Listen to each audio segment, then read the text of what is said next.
कत्लेआम पर भी इनको शर्म महसूस नहीं होती है। और आज लोग इस देश के अंदर बात करते हैं सांप्रदायिक सौहार्द की, इनका पूरा चेहरा सांप्रदायिक हिंसा से रंगा हुआ है, सांप्रदायिक एजेंडे से रंगा हुआ है। और इसीलिए बंधु महोदय, इस देश के अंदर असम में क्या हो रहा है, बांग्लादेशी घुसपैठिए इन लोगों के अपने हो गए और इस देश में लाखों वर्षों से रहने वाला समुदाय पराया हो गया। इस देश के अंदर महोदय, असम में बांग्लादेशी घुसपैठियों के कारण Kokrajhar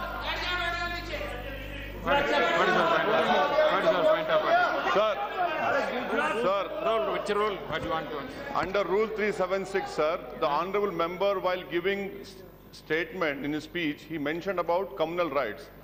I request you that 2011 he has given a figures. Those are wrong figures. No, he has completely forgotten 10 to 2013. No. My question was there, sir.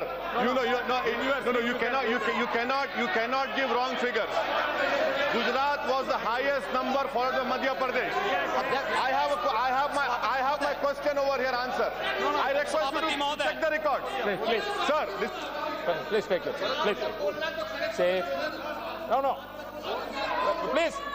See, unmute my leg. Say, on my leg, please. See, the member is speaking and giving some figures. You are disputing that figures. No. In your speech you can say there is no ruling. There is not out of. During your speech you can speak. You reply that. During your speech you can counter it. Not when your term comes. You at that time can dispute it. You continue. You can nothing will counter it. उपाध्यक्ष महोदय, सच्चाई कड़वी होती है और कड़वी सच्चाई लोग स्वीकार करने को तैयार नहीं, क्योंकि लोग उस बीमारी से स्वयं त्रस्त हो चुके हैं जो बीमारी इन्होंने पूरे देश को दी है और इसीलिए ये लोग उस सच्चाई को स्वीकार नहीं कर सकते। कश्मीरी पंडितों के निष्कासन पर और कश्मीर पे हुए अत्याचार पर ये लोग मौन थे। मैं 2011-12 में असम के अंदर देख रहा था, 3 महीनों तक लगातार दंगे होते रहे, इन लोगों ने एक भी बार सदन में चर्चा नहीं कराई। असम जलता रहा और तो और कांग्रेस के लोग एक बार तो असम के ही मुख्यमंत्री को कटघरे में खड़ा कर दिया कि इन्होंने बोडो लोगों के बारे में कैसे बोल दिया। अरे बोडो वहां का नागरिक है, उसके बारे में नहीं बोलेंगे, किसके बारे में बोलेंगे? लेकिन ये लोग बांग्लादेशियों घुसपैठियों की वकालत करते हैं और बांग्लादेशी घुसपैठियों की वकालत करते हुए इन लोगों ने पूरे बांग्लादेश, पूरे पूर्वोत्तर के भारत का जो समीकरण बदला है। महोदय, असम के अंदर आज कोकराझार, धुबरी, चिरांग और बरबेटा जिले जो हिंसा की सर्वाधिक चपेट में हैं, वे सर्वाधिक चपेट में जो जिले हैं वे इसलिए हैं क्योंकि बांग्लादेशी घुसपैठी वहां पर आकर के जमीनों पर कब्जा किए हैं। इन लोगों ने वर्क परमिट के साथ साथ उनके राशन कार्ड बनाए हैं और बेश्रमी के साथ, देश के साथ खिलवाड़ इन्होंने वहां पर उनके माध्यम से करवाया है।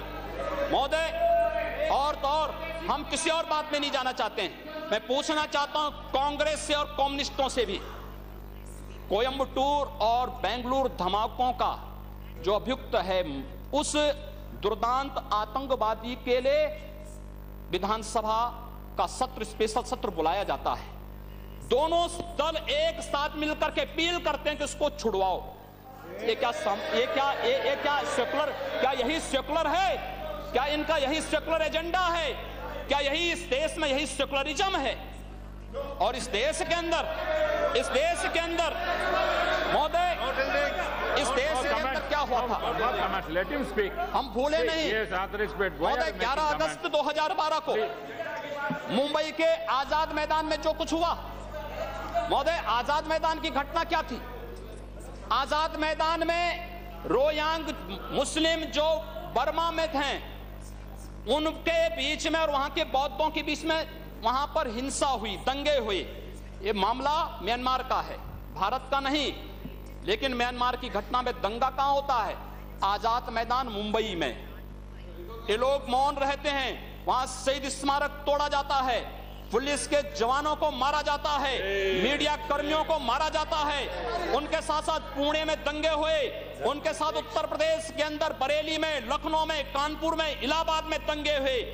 ये लोग मौन रहे, इन लोगों ने कभी उस पर आवाज नहीं लगाई, ये लोग मौन रहे उस घटना पर। ये वही लोग हैं जो आजाद मैदान की घटना पर मौन थे और बाबा रामदेव पे, उन सत्याग्रहियों पर ये लोग रामलला मैदान पे लाठी चार्ज करके बेशर्मी के साथ वंदे मातरम का गान करने वाले लोग, करने वाले देशभक्तों पर लाठी चार्ज करते हैं। ये लोग देश के अंदर सांप्रदायिक हिंसा की बात करते हैं। सांप्रदायिक हिंसा किसने फैलाई है?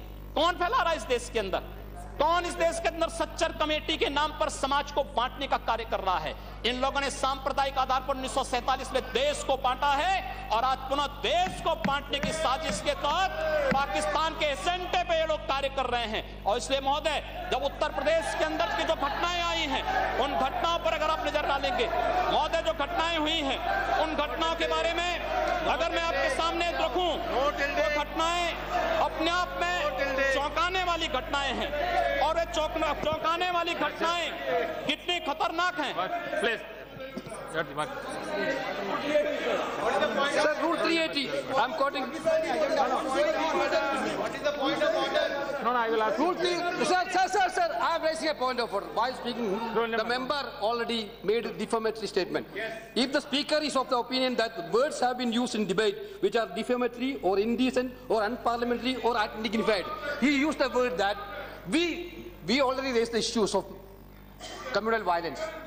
We are not against anybody. We want a secularism to be maintained in this country. Therefore, we made a discussion. But honorable member, while discussing, honorable member, while discussing, he used the name of Pakistan. He abused us for naming the Pakistan. This is unparliamentary, sir. This is unparliamentary. This should be deleted. This should be deleted, sir. As per PIT, this should be deleted. मैं उत्तर प्रदेश के अंदर आता हूँ। It has to be decided. Please, The speaker has I have to give my ruling. He has been using the word Hindus and Muslims. Yeah. Saying, It is really against no, please. No, so you have raised certain objections. If any objections is in regard, that will go through and will explain it. Please continue. What do you have to say? उपाध्यक्ष महोदय, सांप्रदायिक agenda इन लोगों का है, हमारा नहीं।